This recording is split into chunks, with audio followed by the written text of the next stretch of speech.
Hi families, I wanted to give you a little insight on how kindergartners are and could be reading whenever they bring these decodables home. So we are learning our letter names and our letter sounds, and what we teach them to do is use their pointer finger. You can also use anything to point with, a pencil or anything fun, a little wand, it doesn't really matter, but I just use my finger.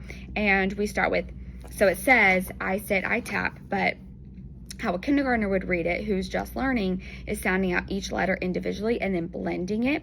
So I'd say I, s, it, sit.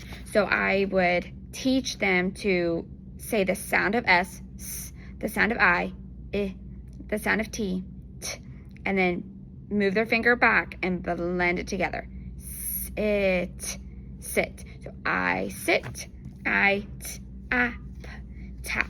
I sit, I tap. And then they would turn the page. And we kind of want them to be doing the pointing and the turning the page and knowing like where to start. You can help them and guide them, but it just helps them in the future. So let me start over here. I, it, sit. I sit. I,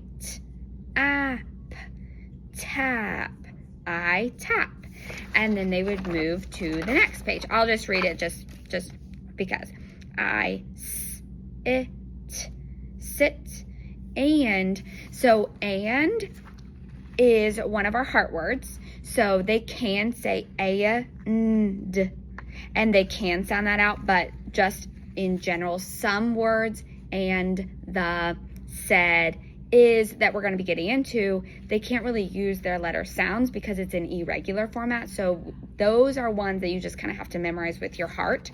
But and, I guess you actually can. And, I tap, I sit, and I tap. And we're using our reader finger, turning the page.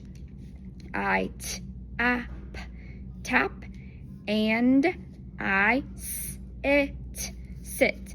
I tap and I sit. I also have them go back so that they actually can remember what they read and like think through it again after they've sounded it out. I tap and I sit.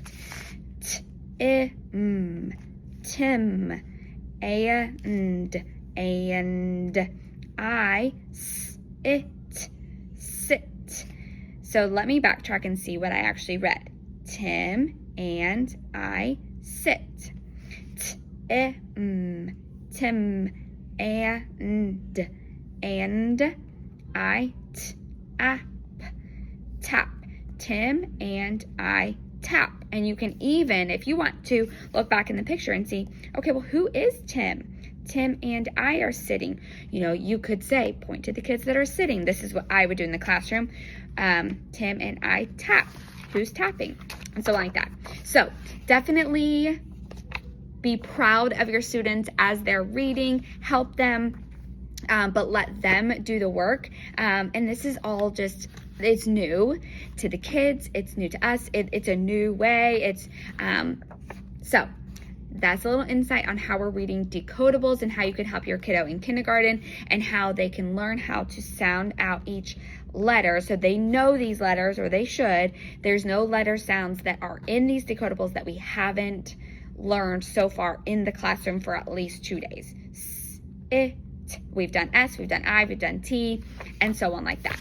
So you may also make a little basket or tray or something with these decodables in it, because we're going to be sending home at least 2 a week, most weeks, that you could, just save for a rainy day or at bedtime for students to go back and practice their reading at any time. Thank you.